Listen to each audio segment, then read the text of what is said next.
All right, it is that time again. Time to kick back and relax and talk about what to stream this weekend. If you are into a revival of a famous anthology series, the return of America's favorite teenage witch, or a show about a daring hunt for a psychopathic killer, we've got something for you.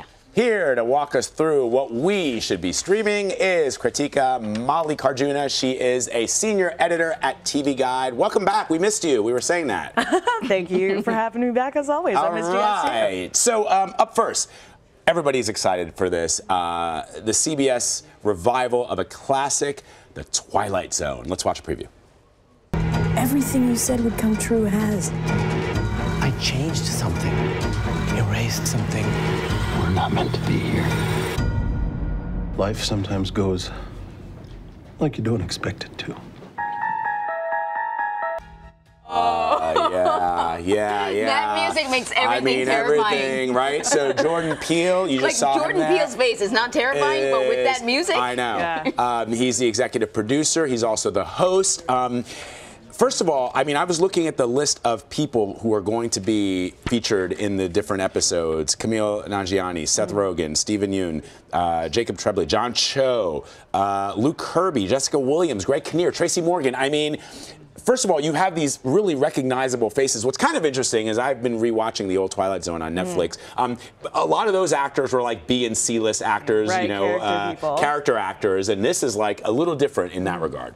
It is, and I think it's, when you have Black Mirror out here swinging with all of these, big names, I think that's sort of like a modern casting thing, and it's an easy hit for these actors who we love, but we only get to see a couple times a year in movies. Yeah. But it does really sort of level up, I think, the show and the audience expectations of the show, because the original Twilight Zone was considered like campy fun, horror kind of thing. Yeah. But this Twilight Zone also made you think. Right? Yes, absolutely. And then very much in like the Star Trek 60s sci-fi sort of way. And I think this Twilight Zone surfaces all of the stuff that was like hidden in the first show right up to the top. So like you would go into it expecting them to tackle all these societal issues, and then you see actors who are like actually talking about this stuff in real life and like advocating for it and campaigning for these things on these shows using sci-fi to sort of tell the same story. And it's it's really impactful. That's cool. Okay. Okay. Next up, we have The Chilling Adventures of Sabrina. People love this, so let's just the teenage witch, right? Yeah, it's a little scarier. Something is different about Sabrina.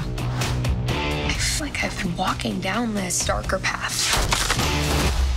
But maybe it's not so bad.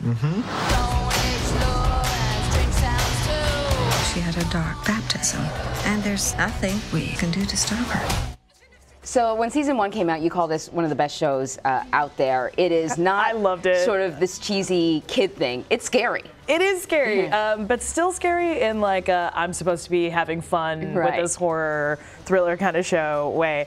And like season 2 is even more like wild and sort of off the rails, because at the end of season 1, Sabrina finally signs her name in the Book of the Beast, which means she's like committing her life to the satanic arts or whatever. So this season we see like what bad girl Sabrina looks like. So there's a lot of love triangles. She gets like deep into her magic and like trying to connect with her father, who she's discovering all these new things about, and we finally meet the devil. So there's a lot to look forward to in season 2. This is definitely I'd like to see the interpretation of the devil. Yes, me too. As long as it's not Robert De Niro. Okay. Don't worry. And last but not least, Killing Eve is back for a second season. Here's a clip. You guys got me I got into you it. into that. Yeah. Sometimes when you love someone, you will do crazy things. It's oh so quiet. Why are you and Villanelle so interested in each other? It's oh so still. She's instinctive and it's flamboyant. And so peaceful. Wow, you look amazing. Can I take a picture of you for my Instagram? No, of course not. Get a real life. If she's alive, you need to find her. So last year, the show ended on a kind of a perfect note. I figured it was done. Yeah, I thought it was done. And now it's back. And I know that, I think you got me turned on to it. I watched it, and then I started proselytizing to Anne-Marie. Yes. And so what can we expect in season 2? Well, I mean, here's the thing about season 2. So we all know Phoebe Waller-Bridge, the dark comedic genius behind season 1, is not writing on season 2. So everyone is like a little concerned. What happened? Well, she just had schedule conflicts, you know. Once Star Wars sort of started taking off, she's like, go back to that. I gotta go do that thing, yeah. I gotta go do that. I gotta go do that Star Wars that thing. Disney thing. That obligation. Right. But they brought in a new writer, and I gotta say, I was really worried when I was looking at screeners, but the screeners really hold up to season 1.